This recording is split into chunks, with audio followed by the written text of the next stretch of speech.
Today is October 30th, which means it's 2 days away from NaNoWriMo National Novel Writing Month starting, and I still don't have a detailed outline for the novel that Joseph and I are going to write.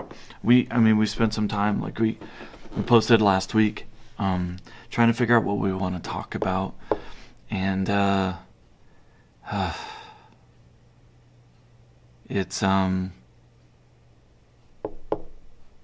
it's ambitious. This, you probably can't see it. I've got a little more than a page is the outline. This is an idea I've been thinking about for over 10 years. I came up with this when I first started college. I thought it'd be a funny idea to write a sequel to Hamlet. But, it's daunting. It's daunting because I know there are people out there who know a lot more about Hamlet and Shakespeare than I do. Honestly, I've taken 3 classes on Shakespeare. I've read Hamlet, I've watched it, I've studied it, and I've brewed on this idea for years, and yet I'm still intimidated by it. The thought of messing it up is scary, and I don't want to mess it up. 5 years ago was the last time I did NaNoWriMo, and I wrote about 100 pages, which was about half of the challenge, and then I got frustrated because there were things I wanted to change, and I never went back and I changed them. I've been crazy busy for years. I work 60 hours a week, but I was talking to a friend years ago, and it's just you're never going to have time. You just have to decide to do it. You just have to decide that this is important, that this is a priority. And so that's one reason why I talked to Joseph, and I'm like, I think we should do this. Because we were planning this month on shooting our new web series, Almost Jedi. It was based on an idea we've had for a long time as well. But I thought, no, NaNoWriMo is important. We need to do this. And so we decided to do it together instead of writing something separate. Honestly, I don't know how he's going to have enough time because he's probably busier than I am. I work 60 hours a week. So there were something that I'm really interested in a topic is the idea of creation, of the Muse, of where you get your ideas from, and how difficult the writing process is. And, that doesn't make for an interesting story. But I think it fits the story that we're doing. What we're doing right now, the working title is Horatio, a Ghost Story.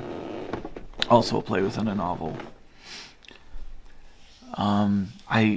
Some of the stylistic things we want to do is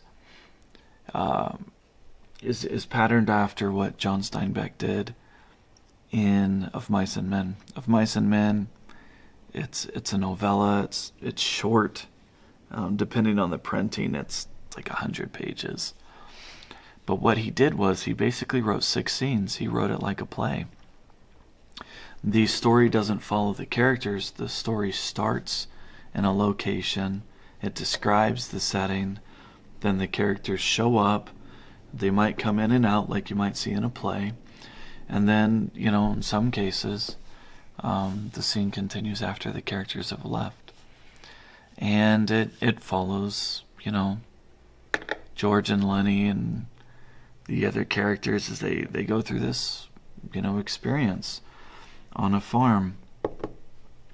And I thought, man, that's a cool idea. It's theatrical. Maybe it's appropriate for a novel or a novella based off of a really, really famous play. There's also the idea of the J.J. Abrams camp for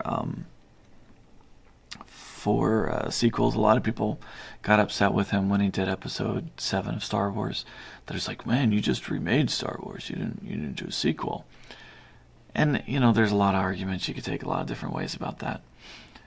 One of the things I wanted to do with Horatio was to pattern the story after Hamlet. Except there's a new main character, and that's Horatio. And it's him dealing with what has happened after his best friend has died, which puts him in a very similar situation to where Hamlet was at the beginning of Hamlet. His father had died and he was sad, and he'd put on his black clothing like the play describes. But I want it to be funny. And so we decided, I think we're gonna set this modern day. But, what would happen if the story continued right after Hamlet? And that's kind of where we go. I'm not going to get into too much of the specifics because I want to protect the idea a little bit.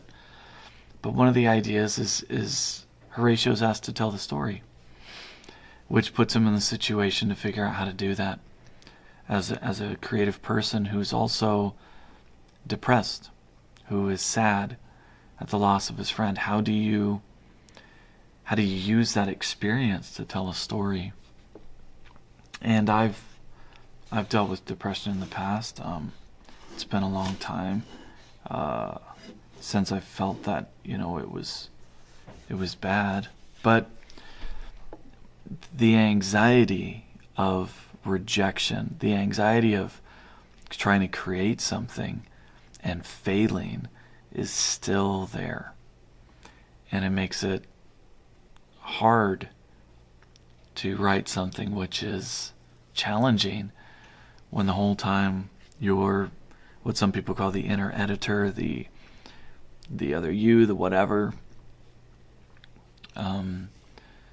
When you just don't know that you're going to be successful, you could try and tell yourself that doesn't matter, right? That this is a learning experience, that it's okay to fail, that failure is part of the process. In fact, I think I saw something on Facebook, maybe even this morning.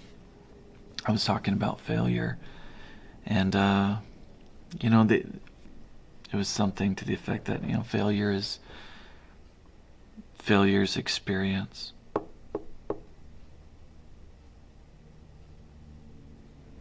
And even though I got a bachelor's degree in creative writing, I've written before. I find writing prose, writing fiction, to be incredibly difficult, because I think I under-explain. I'm much more comfortable writing dialogue than I am writing description, and I even get through the dialogue too quickly. So trying to write 50,000 words on this story is intimidating because I can tell it a lot faster than that. But one reason why I wanted to tell this story is it was going to focus. It was going to require me to do more than just tell a plot. But I really have to dig in and develop these characters for this to work. So here's where I'm at. I'm staring at a basically blank screen that my outline is. It's a list of characters, a couple goals, and 5 paragraphs. And I've got to turn that into 50,000 words. No, I'm going to do it. So I'm going to dig in and, I'm going to try and check in every day. That's going to be part of the challenge too, is having something to talk about, but also to keep me accountable. So let's see what I can do. If you've had trouble, dealing with inspiration for a writing project, comment below and we could talk about it. And if you're doing NaNoWriMo too, let's talk about it in the comments, and hopefully we can help each other out. So here we go. Thanks for watching.